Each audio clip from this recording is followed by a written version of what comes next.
राजकीय कारकीर्द आतापर्यंत कशी राहिली त्यावर एक नजर टाकूया। सुनेत्रा पवार या राज्याच्या पहिल्या उपमुख्यमंत्री ठरल्या।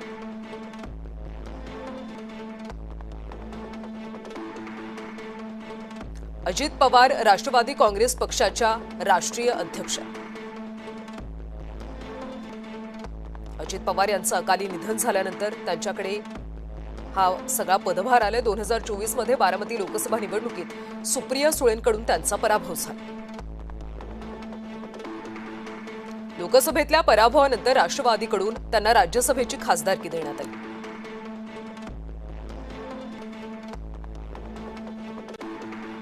सुनेत्रा पवारांचं माहेर हे धाराशिव जिल्ह्यात आहे।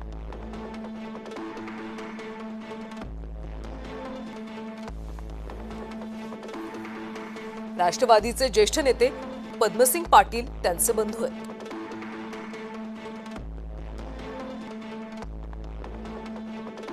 विद्याप्रतिष्ठानचं पुणे विद्यापीठाच्या माध्यमातून त्यांनी शिक्षण क्षेत्रात महत्त्वाचं काम केलं।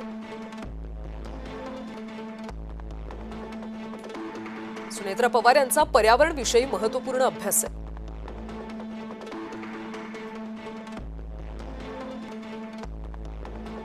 नेचर फोटोग्राफी, चित्रकला आणि समाजकार्यात विशेष आवड आहे।